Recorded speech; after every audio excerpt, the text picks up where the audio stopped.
നമസ്കാരം. Lavalin case ആയുധമാക്കിയ V S. പിണറായിക്കെതിരെ രംഗത്തെത്തി. എന്നാൽ അരയും തലയും മുറുക്കി പാർട്ടി പിണറായിയെ പ്രതിരോധിച്ചു. പാർട്ടി സമ്മേളനങ്ങളിൽ വി.എസും പിണറായി വിജയനും തമ്മിൽ ശക്തമായി ഏറ്റുമുട്ടി. വിഷയത്തിൽ പരസ്യ പ്രതികരണം പാടില്ലെന്ന് രണ്ടുപേർക്കും പാർട്ടി അന്ത്യശാസനം നൽകി. പക്ഷേ അത് രണ്ടുപേരും ലംഘിച്ചതോടെ കടുത്ത ഭിന്നതകൾക്കൊടുവിൽ 2007 മെയ് 26-ന് വി.എസിനെ പോളിറ്റ് ബ്യൂറോയിൽ നിന്ന് താൽക്കാലികമായി പുറത്താക്കി. പിണറായി വിജയന്റെ മാധ്യമ സിൻഡിക്കേറ്റ് പ്രയോഗവും വി.എസിന്റെ പ്രതികരണവുമാണ് ഇരുവർക്കുമെതിരായ അച്ചടക്ക നടപടിയിലേക്ക് എത്തിച്ചത്. മാധ്യമ സിൻഡിക്കേറ്റ് എന്നു പറയുന്നവർ തന്നെ സിൻഡിക്കേറ്റിനെ ആശ്രയിക്കുന്നു എന്നായിരുന്നു വി.എസിന്റെ വാക്കുകൾ. വി.എസിന്റെ പ്രതികരണം വന്ന് അരമണിക്കൂറിനകം പിണറായി വിജയൻ AKG സെന്ററിൽ പത്രസമ്മേളനം വിളിച്ചു. ഒരു PB അംഗം മറ്റൊരു PB അംഗത്തോട് പുലർത്തേണ്ട സാമാന്യ മര്യാദയുടെ ലംഘനമെന്ന് വി.എസിനെ വിമർശിച്ചു. പരസ്യ പ്രതികരണത്തിന്റെ പേരിൽ നായക പ്രതിനായക വേഷം കെട്ടേണ്ടി വന്ന ഇരുവർക്കും പാർട്ടി നടപടി നേരിടേണ്ടി വന്നു. പാർട്ടി അമ്മയാണ്, ശിക്ഷിക്കാനും തിരുത്താനും അവകാശമുണ്ടെന്ന് പറഞ്ഞാണ് വി.എസ്. നടപടിയെ സ്വീകരിച്ചത്.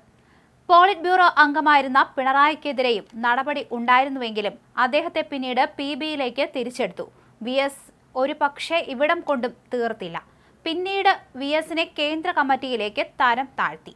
തരം താഴ്ത്തലിന് പുറമെ പാർട്ടിയുടെ പരസ്യ ശാസനയ്ക്കും വി.എസ്. വിധേയനാകേണ്ടി വന്നിട്ടുണ്ട്. 2008-ലെ കോട്ടയം സമ്മേളനത്തോടെ പാർട്ടി പൂർണ്ണമായും പിണറായിയുടെ വരുതിയിലായി. 2006 മുതൽ 2011 വരെ വി.എസ്. മുഖ്യമന്ത്രിയായിരുന്നുവെങ്കിലും പാർട്ടി സെക്രട്ടറി പിണറായി വിജയന് തന്നെയായിരുന്നു പാർട്ടിക്കുള്ളിൽ കൂടുതൽ ആധിപത്യം. അരിയാഹാരം കഴിക്കുന്നവർക്ക് മനസ്സിലാകും TP വധക്കേസിലെ വാക്പോര്. പാർട്ടി പ്രതിക്കൂട്ടിൽ നിന്ന അവസരങ്ങളിൽ പോലും തന്റെ നിലപാടിൽ നിന്ന് ഒരു കടുകിട പിന്നോക്കം പോകാൻ വി.എസ്. തയ്യാറായിരുന്നില്ല. 2012-ൽ TP ചന്ദ്രശേഖരൻ കൊല്ലപ്പെട്ടതിന് പിന്നാലെ വി.എസ്. അദ്ദേഹത്തിന്റെ വീട് സന്ദർശിച്ചതും ഏറെ വാർത്തകൾ സൃഷ്ടിച്ചിരുന്നു. TP ചന്ദ്രശേഖരൻ വധത്തിൽ പാർട്ടിക്ക് പങ്കില്ലെന്ന് ഏത് അന്നം കഴിക്കുന്നവർക്കും മനസ്സിലാകുമെന്ന് പറഞ്ഞ CPM സംസ്ഥാന സെക്രട്ടറി പിണറായി വിജയനെ തള്ളിപ്പറഞ്ഞുകൊണ്ടാണ് പ്രതിപക്ഷ നേതാവ് വി.എസ്. അച്യുതാനന്ദൻ രംഗത്തെത്തിയത്. CPM സംസ്ഥാന കമ്മിറ്റിയിൽ അരിയാഹാരം കഴിക്കുന്ന ആരും TP വധത്തിൽ പാർട്ടിക്ക് പങ്കില്ലെന്ന് വിശ്വസിക്കില്ലെന്ന് വി.എസ്. പറഞ്ഞിരുന്നു.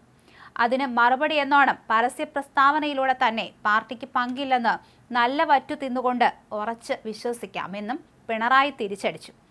വി.എസിന്റെ പ്രസ്താവനകൾ പാർട്ടിക്കകത്തുള്ള വിഷയമാണ്. ഇത് പാർട്ടി ചർച്ച ചെയ്യും. ഇക്കാര്യം മാധ്യമങ്ങളുമായി ചർച്ച ചെയ്യേണ്ട ആവശ്യമില്ല. തീരുമാനത്തിനായി കാത്തിരിക്കാനും പിണറായി പറഞ്ഞിരുന്നു.